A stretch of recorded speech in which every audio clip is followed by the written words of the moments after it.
Lewis Parker, this must be serious. Why would a man in your position be visiting a cemetery at this particular time? What's going on, Mr. Parker? I'm sorry, I'm Peter Wright from Brooklyn Power. Actually, it's just a blown power line. It's just routine stuff. We'll have your power back up soon. Well, there you have it. But I do thank you folks for stopping by and being interested this morning. Move along. And I thank you. I owe you one. Lewis Parker, City Office, Emergency Management. Well, I thought it was best not to say anything until, well, you guys check it out. How long before we get power back up in this area? Well, it won't take long to have the power up and running, but you better come take a look at this.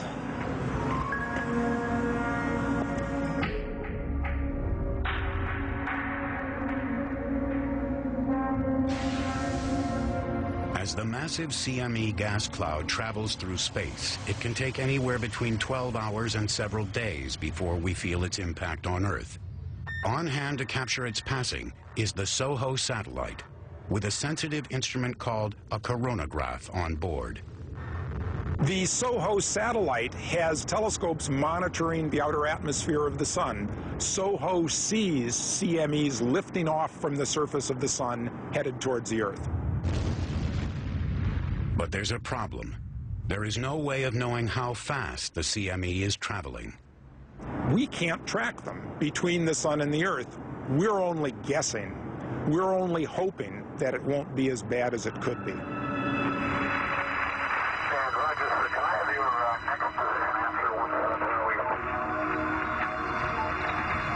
So what would a power station guy say about today's activities? It could get a lot worse if the information from NOAA and the satellite sticks. How much worse? Well, look, some CMEs usually bounce off the magnetosphere, right? But not all of them do. If they're big enough, they can get through. One day we're going to get hit by beauty, and when we do, it's going to knock out the entire electrical system. Are you saying all of New York could be blacked out? Not just New York, every major city on Earth. It's going to last for weeks, months, years. No electricity, imagine that. It'd be like winding the clocks back hundreds of years. This is my direct line. You get more information, give me a call, will you?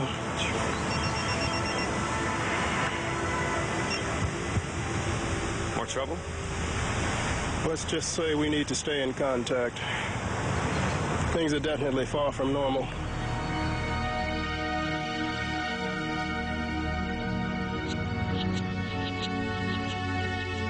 Madam Mayor, sorry to wake you. Lewis Parker's here to see you.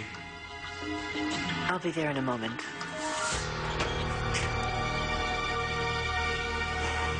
I'm sorry I tried calling, but I went straight into your voicemail. What is it, Lewis? We have a situation. Apparently something fell from the sky and knocked out power in a cemetery in Brooklyn. You're waking me up because of a power shortage in the cemetery? I'm afraid it's something worse. We have a plane headed for New York, and we've lost contact with it. Now, it looks like both events are related, and they could get worse. I'm in contact with FAA, DOD. All updates are coming straight to me. All right. I'm going to get ready. Wait here for me.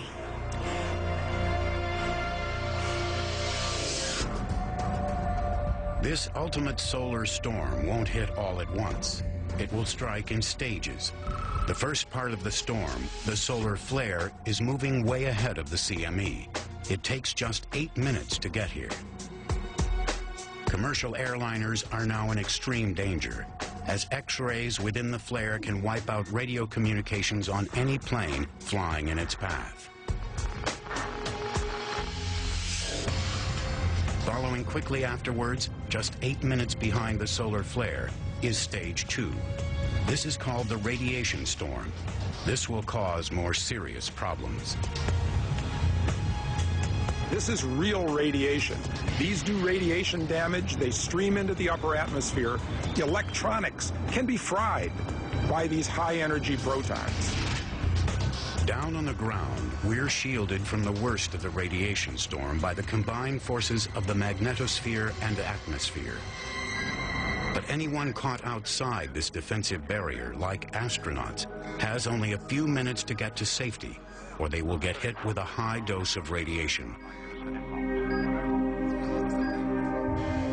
Traveling at 2,000 miles per second, the final stage of the perfect solar storm is the massive billion-ton electrified gas cloud, the CME. CMEs blasting out from the sun carry the solar magnetic field with them. They're a supersonic solar hammer streaming through space, which then impacts the outer regions of the Earth's magnetic field. But the CME's impact is highly unpredictable, and for emergency managers, a deadly variable.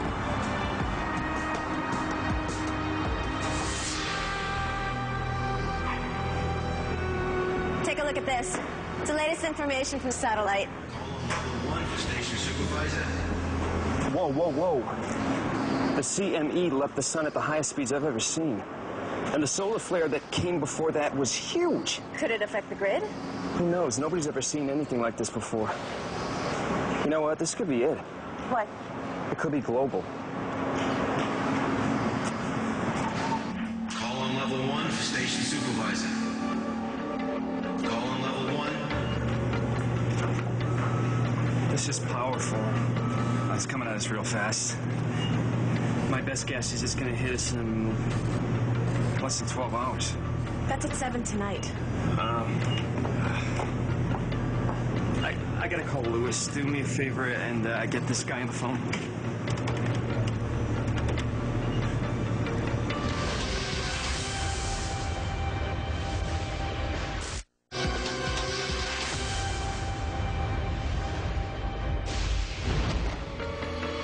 The Earth has now been hit by the first 2 stages of the storm, and the plane heading to New York is in real jeopardy. The solar flare has knocked out its communications, and the solar radiation has damaged the electronics, causing 2 of the engines to fail. The solar radiation is also now beginning to have an effect down on the ground. Global positioning satellites have revolutionized navigation, but they will become one of the many casualties of the solar storm's overloading electrical circuits and bending signals. If you're in a car and dependent on satellite navigation, this will be inconvenient. But for pilots trying to land a passenger jet in low visibility, the accuracy of this technology is critical. Now only a few minutes away from New York, the plane's navigation system and 2 engines are still not working. She made copies of all this before, thanks. Data's indicating the storm's moving fast, but we need more than this. I've got a team working on getting us updates ASAP. Okay, good. Ah, Mayor. Mr. Parker? Mr. Cross. How are you, David? Well, tell you the truth, I've been better. So what's the plan here? Do we have a strategy in place or not? There's a sad truth here, which is that we're never going to be fully prepared for any kind of major catastrophic event.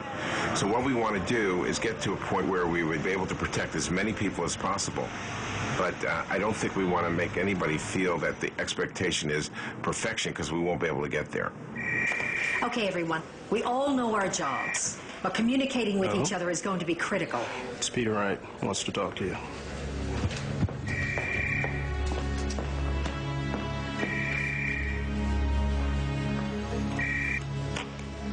Hello?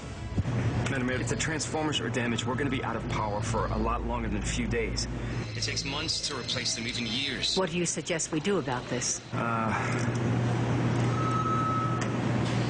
Yeah, there is something we can do, but you're not going to like it.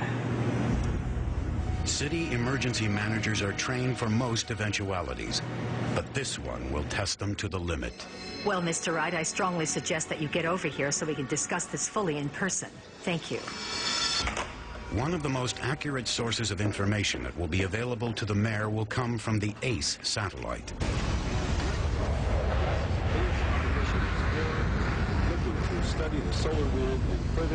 Launched back in 1997 by NASA, ACE, now positioned directly between the Earth and the Sun, is designed to predict just how powerful a solar storm can be. The ACE satellite monitors the various parameters of the solar wind: magnetic field strength, magnetic orientation. These are essential for predicting the strength of the impact of any solar event on Earth.